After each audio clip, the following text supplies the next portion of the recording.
erum komin að þessari hér. Það var nefnilega sagan af bláa hnettinum eftir Andra Snæ Magnason sem að fékk verðlaunin í þeim flokki og verður að segjast eins og að er stórmerkilegt. Þetta er alveg brotið blað, náttúrulega, að barnabók skuli fá verðlaun. Mér datt allt í hug, hann satt hér í þessum stól, hann Andri Snær, fyrir jól og þá spurði ég hann einmitt hvernig fékkstu hugmyndina að þessari bók? Og þá svarar hann, að því að hann er náttúrulega snillingur, hann er búinn að sýna það. Ég fékk hugmyndina út frá fiðrildadufti. Þetta dufti sem er á vængjunum og fiðrildunum, þannig fékk ég hugmyndina að þessari bók. Og þeir náttúrulega sem hafa lesið þessa bók, að þeir vita það, að hún gengur dálítið mikið út á þetta töfraefni. Já, og hann var sem sagt snortinn af væng fiðrildisins og þá vængur baran til sigurs á besta stöðum. Og nú skulum við bara bregða okkur þangað. Aftur. Það eru til fleiri gömul blöð hér á Bessastöðum heldur en þetta Nýðingablað Jónasar. Hér er einnig geymt gömul útgáfa af ævintýrum H.C. Andersen sem hann gaf og áritaði til Gríms Thomsen. Geymt hér á Bessastöðum einnig staðfesting á því að ævintýrin hafa stundum orðið kjarninn í þeim bókmenntum sem okkur finnast dýrmætastar og kærastar.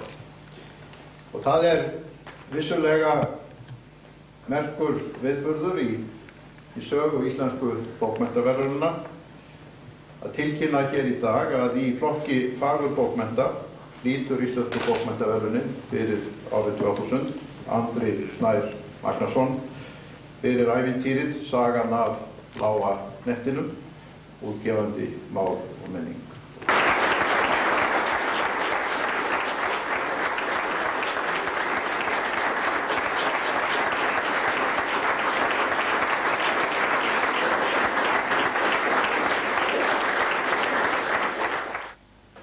Já, ég þakka kærlega fyrir mig. Þetta er mjög mikill heiður, ekki síst fyrir þá sök að núna hefur bók sem geymist þessum börn ná til verið metin til jafns við aðrar bókmenntir. En ég tek það fram að bókin mín er ekki bara texti, hún Ásli Jónsdóttir myndskrætti hana, hún er í salnum og hann hefði útlit á henni sem er mjög frumlegt og ég get verið alveg hlutlaus og hógvær þegar ég segja að bókin sé mjög falleg. Og ég þakka líka Hildi Hermósi Mál og menningu fyrir samstarfið og fjölskyldu minni fyrir að standa með mér þessi 2 ár sem ég var að skrifa hana. En ég ætla að leyfa mér að vona að þessi verðlaun sé aðeins fyrsta skrefið í viðhorfsbreytingu fólks gagnvart börnum og því sem að þeim snýr.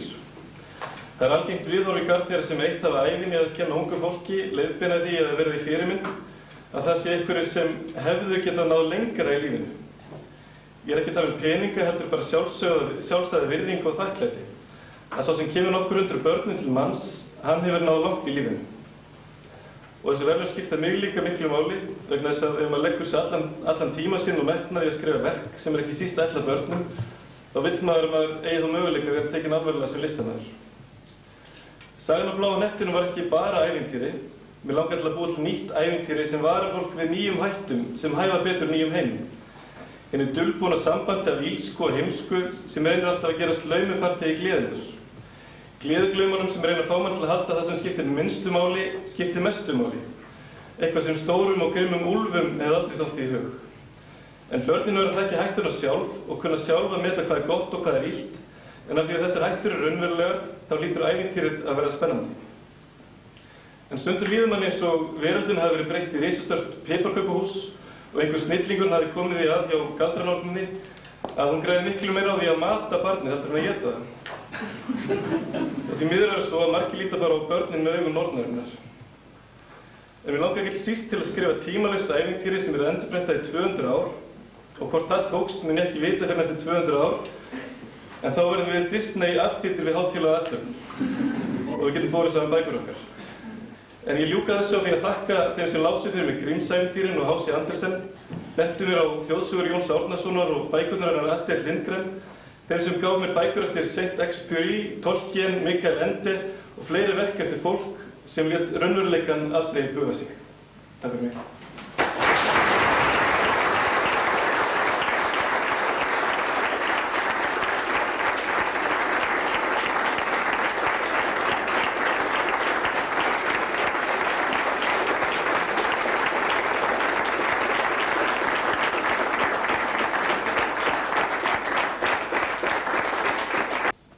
segðu mér nú alveg í einlægni, Já. taldurðu að þú ættir raunverulegan möguleika á því að fá verðlaunin? Já, reyndar, sko.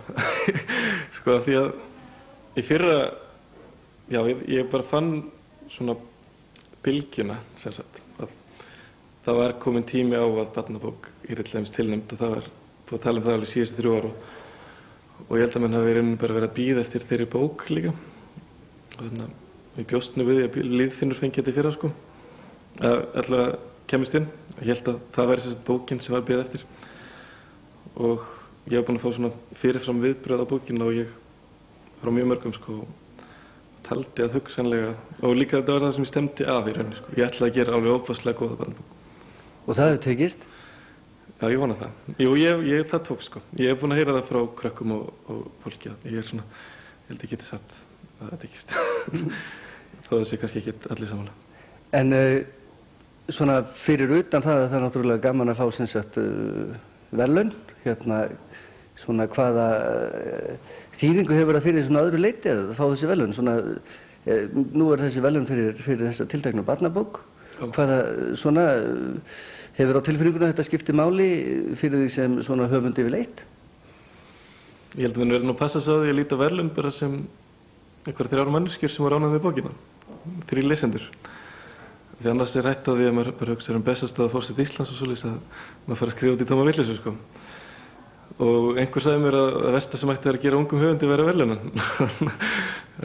en ég held að þetta átti að hafa mikil áhrif á bókina sjálfa, sko, til dæmis upp á þýðingar og svoleiðis úti. Og þá skiptir þetta miklu máli. En maður er alltaf, sko, sem höfundur er maður aldrei viss.